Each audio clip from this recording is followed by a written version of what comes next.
देश विदेशातील घटना घडामोडी आपल्यापर्यंत पोहोचवित असलेले एकमेव अग्रगण्य news channel DPA news Marathi. शोध सत्य बातमीचा.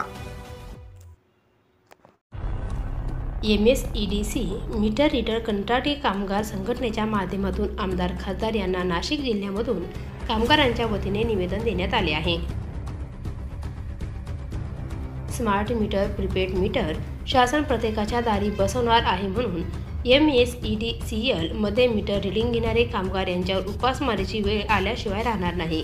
याला जबाबदार कोण? आमच्या बाजूने खासदार आमदार यांनी उभे राहावे या मागणीचे निवेदन MSEBचे कंत्राटी कामगार मीटर रीडर वाले यांनी खासदार आमदार यांना निवेदन देऊन आमच्या मागण्या शासन दरबारी मांडाव्यात अशी मागणी केली आहे.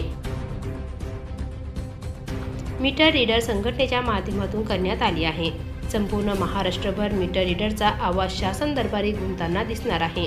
या निवेदनाप्रसंगी संतोष जाधव, रमेश बोराडे, भूषण घोडदे, प्रकाश गायके, कृष्णा घाटोळ, दावल अहिरे, नितीन मगर, नितीन गरुड, बाळू बोराडे, योगेश कदम, संदीप पाटील, श्रीकांत जाधव, गणेश मुठाळ, अमोल कांबळे आदी मान्यवर निवेदन प्रसंगी उपस्थित होते.